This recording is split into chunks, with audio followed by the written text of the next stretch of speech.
যদি আমরা সুস্থ থাকতে চাই, হেলদি থাকতে চাই, তাহলে কিন্তু বেসিক কতগুলো নিয়ম আমাদের কিন্তু মেনে চলতেই হবে। নাম্বার হচ্ছে আর্লি ইন দ্য মর্নিং ঘুম থেকে ওঠা, খুব গুড একটা ডায়েট ফলো করা। তারপর হচ্ছে সবকিছু চুলোয় যাক, রোজ যেন একটুখানি করে যেন এক্সারসাইজ করি, ঠিক আছে।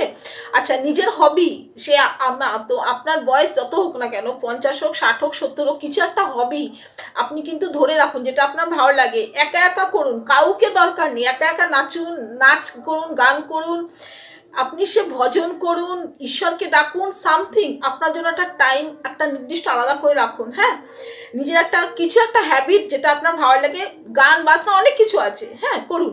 আর পার ডে একটুখানি করে সেবা করুন, সে কুকুরকে আপনি খেতে দিন কি বেড়ালকে একটু দিন। হ্যাঁ, একটা অন্তর থেকে একটা করুণা বা দয়া আপনার মনের মধ্যে যেন আসে, এটা অন্তর থেকে আসা দরকার। হ্যাঁ, এটাও কিন্তু আমাদের শরীরকে কিন্তু হিল করে। আমাদের মানুষকে অন্তত মিষ্টি কথা বলুন, আনকন্ডিশনাল লাভ তার দিকে দিন, মানে অন্তরে ফিল করুন যে আপনি ওই মানুষটার জন্য, দুঃখী মানুষটার জন্য ভিতরে কতটা ফিল করেন। তখন আপনার অন্য কারোর জন্য আপনার মনের মধ্যে করুণা, দয়া আসছে। হ্যাঁ, এটা আপনি রিয়েলি আপনি আপনার অন্তর এটা থেকে কি হবে, শুদ্ধ হবে। শুধু আপনি স্পিরিচুয়াল পাথের জন্য না, আপনার শরীরও কিন্তু এটা হিল হয়। এটা বড় বড় মানুষরা বলছেন আর কি, এটা আমার কথা না। হ্যাঁ, এতে কি হবে, আপনার যে মনোজগৎ যেটা আমাদের দেখা যাবে না, ওটাও কিন্তু আমাদের কিন্তু একটা কিন্তু বডি আছে আমাদের শরীরের বাইরে, যে রোজ একটুখানি করে প্লিজ এক্সারসাইজ করুন। যোগাসন হোক, একটু যোগাসন করুন, একটু দৌড়ান, কি সুইমিং করুন, কি সাইক্লিং করুন, কি যাই করুন করুন। আচ্ছা, যদি বলেন আমার টাইম নেই, যে কোনো টাইমে আপনি জোরে জোরে হাঁটুন। হ্যাঁ, হাঁটাচলা করুন কমসে কম। আচ্ছা, এরপরে হচ্ছে আড্ডা মারবেন, ঠিক আছে, হাসি মজা এগুলো করবেন। আপনার জীবনে কোনো বন্ধু বান্ধব না থাকে, কারণ এখনকার মানুষের জীবনে কি হয়েছে, বন্ধু বান্ধব বলে কেউ আর কিছু থাকছে না, ঠিক আছে।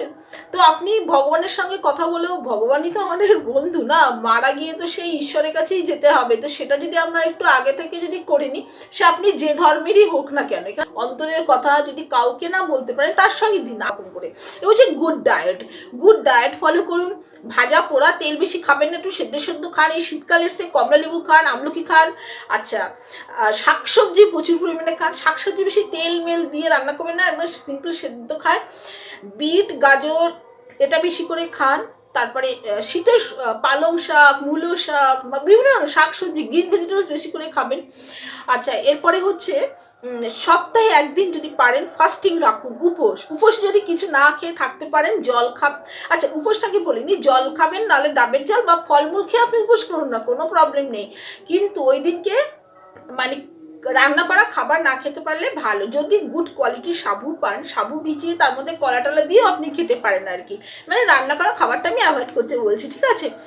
ফাস্টিং রাখলেন। এরপরে আসছে মানুষকে ভালোবাসা। হ্যাঁ বন্ধু, যতটা পারেন আপনি মানুষকে ভালোবাসুন। হ্যাঁ, আচ্ছা, ফরগিভনেস প্র্যাকটিস করুন। যারা আপনাকে গালাগালি দিয়েছে, যারা আপনার টাকা ঝেড়ে দিয়েছে, যারা আপনার হয়তো ব্রেকআপ হয়ে গেছে, হ্যাঁ প্রেমের ব্রেকআপ, আপনাকে ভুলে গেছে, সামথিং, যাদেরকে আপনি মন থেকে ক্ষমা করতে পারেননি, ওদেরকে মন থেকে ক্ষমা করুন, ওদের জন্য প্রার্থনা করুন, ওরা যাতে ভালো থাকে। আমি রিয়েলি বলছি, কারণ আমি একটা মরণ মৃত্যু ফাঁক থেকে বেরিয়ে এসছি, তো জীবনে যা শিখেছি, তখন আমি নিজেকে বাঁচার জন্য বছর 3-4 ধরে আমি এগুলো দিকে মন দিয়েছি, ভগবান সেই যা বুঝেছি সেগুলো আপনাদের সঙ্গে আমি শেয়ার করছি।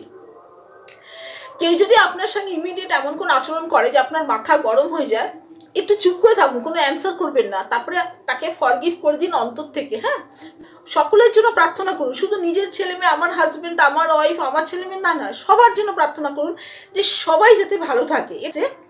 তাড়াতাড়ি করে একটু শোয়ার চেষ্টা করবেন, সাউন্ড স্লিপ করবেন, শোয়ার আগে প্রার্থনা করুন, ঘুম থেকে উঠে সবার জন্য প্রার্থনা করুন। এক্সারসাইজ, যোগাসনকে জীবনের একটা বেস্ট ফ্রেন্ড বানান। ভাষা যেন খুব সুন্দর হয়, আপনার মুখের ভাষা যেন মধুর হয়, সেটা শুনে অন্য মানুষের মনে যেন আনন্দ হয়। ভাষার ক্ষেত্রে খুব বি কেয়ারফুল। হ্যাঁ, মুখ থেকে একদম খারাপ কথা বলবেন না। যতই আপনি রেগে থাকুন, নিজেকে কন্ট্রোল করুন, মানে নিজের ভেতরটাকে কিন্তু কন্ট্রোল করতে হবে, ঠিক আছে। এইটার দিকে বিশেষভাবে নজর দিতে হবে। আচ্ছা, এরপরে হচ্ছে সপ্তাহে অন্তত একদিন মোবাইল ফোন থেকে দূরে থাকুন। মোবাইল ফোন ইউজ করবেন না, ফেসবুক, ইনস্টাগ্রাম, ইউটিউব, নাথিং, কিচ্ছু করবেন না, মোবাইলকে ছোবেন না, ঠিক আছে? এটা একটা করবেন। আরেকটা দিন পারলে কথা বলবেন না, কারোর সঙ্গে কথা বলবেন না, ঠিক আছে? একদম চুপচাপ সাইলেন্স মেনটেন করুন সপ্তাহে একদিন, নাহলে মাসে একদিন হোক, আসলে অন্তত 2 বার, না পারলে 3 বার একটা পঞ্চকর্ম করান। কোন আয়ুর্বেদিক সেন্টারে যান, গিয়ে পঞ্চকর্ম করিয়ে আসেন, ঠিক আছে? তেল, ঘি, মশলা এগুলো খাবারটা কম খান, বাইরের খাবার একদম খাবেন না। হ্যাঁ, প্যাকেটের খাবার, কেক, বিস্কিটস, চানাচুর, ভাজাভুজি, এটা সেটা, এগুলো থেকে দূরে থাকার চেষ্টা করুন, ঠিক?